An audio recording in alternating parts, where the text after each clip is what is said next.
जो पीटीआई है उसने ईद के बाद एक एहतजाजी तहरीक का भी ऐलान किया है और इत्तलात हैं कि इमरान खान साहब ने कहा है कि इस तहरीक में मौलाना फजलुर रहमान साहब को भी शामिल किया जाए। तो सेनेटर कामरान मुर्तज़ा साहब, क्या ऐसा कोई इरादे हैं, ऐसा कोई उम्मीद हम करें कि ये कोई मुश्तरका किस्म की कोई तहरीक आप चलाएंगे, ग्रैंड जो अलायंस बनने जा रहा है? अलायंस तो बल्कि बन चुका है, वो ग्रैंड अलायंस जो है, जिसका नाम उन्होंने ग्रैंड अलायंस रखा है। हाँ। 2-4 पार्टियां उसमें हैं, बन चुका है। वो भी शायद पशीन से जो है वो इब्तिदा कर रहे हैं और हम भी पशीन से इब्तिदा करने जा रहे हैं।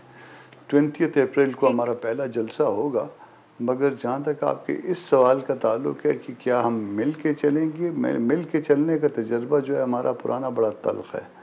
मिल के चलने में जो है ना, वो बाज़ जगह पे कंधा हमारा इस्तेमाल होता है, जितने वर्कर हैं वो हमारे आते हैं, फिर हम बाहर होते हैं, दूसरे अंदर होते हैं। तो मेरा ख्याल है कि अपना अपना करते हैं, आप अपना काम करिए, हम अपना काम करेंगे। मगर ये किसी स्पोक्स पर्सन की जो है ना वो ना समझी जाए इस बात को। मैं अपना ज़ाती ख्याल बता रहा हूँ और एज ए स्पोक्स पर्सन जो ना JUI जो है ये बात नहीं कह रहा।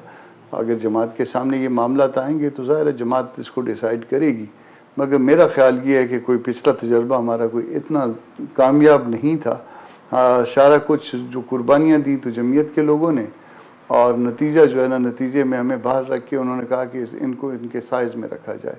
तो हम अपने साइज़ में हैं, हम चाहते हैं कि हम अपने साइज़ में रहें और अपनी जो है ना अपने कदमों पे अपनी तारीख खुद चलाएं।